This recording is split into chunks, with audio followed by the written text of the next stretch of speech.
Yeah, so it's halftime. It's 2-0 at halftime. So we are confident. I think it's an even game where both teams are battling and fighting for the ball. It's closer. I think we have more of the ball. I think we create more chances. And I think what they did really well today. Defending really well, coming out diagonally and creating 1v1 situations. So I think 2 of those actions, 2 goals. So that's definitely something we want to do better. But as I said, it's halftime, and there's a big belief and big confidence. Maybe on another surface as well, that we can move the ball a little bit quicker and create bigger spaces as well.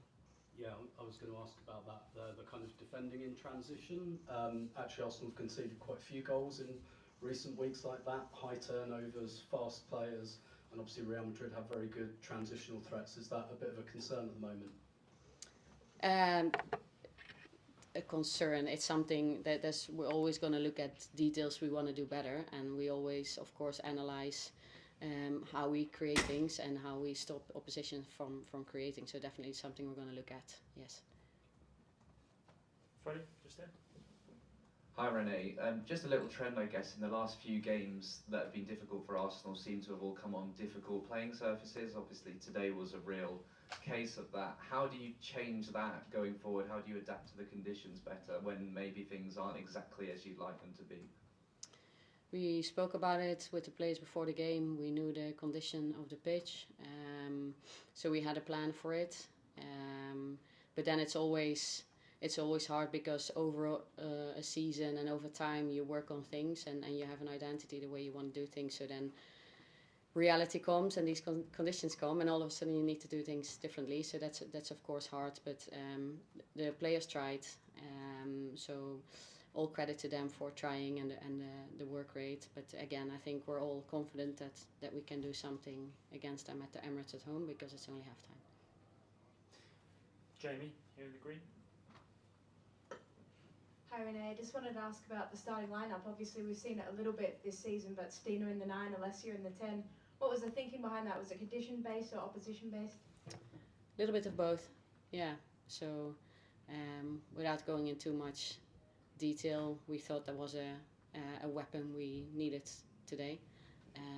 So we always look at how do you start games and how do you finish games, and this is the way we wanted to start today. There's been a bit of criticism about the pitch. Obviously the waterlogged, there's been a lot of water in March in Madrid. But the Bernabeu is sitting empty right now. The men are on an international break. Do you think it's good enough that the club are holding these Champions League quarterfinal games here? It's not on me to criticise. That's obviously a club decision, and I'm sure that UEFA is trying to create the best conditions for the tournament.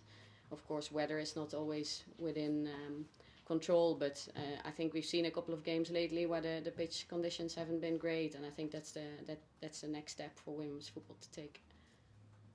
Thanks. At the back, Tom. Yeah. Hi Renee, Diego Fonseca from El País.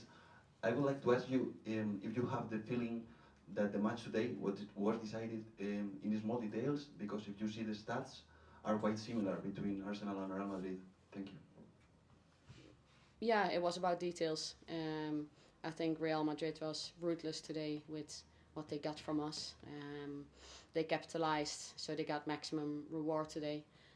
So I think it's much more of an even game than what the result shows. So everyone who's seen the game maybe see something different. So, but yeah, so parts of our game we're quite happy with, but of course we're not happy with the result. And there's definitely key details that are decisive in the game that we want to do better. Any other questions? Great, we'll leave it there. Thanks. Thanks.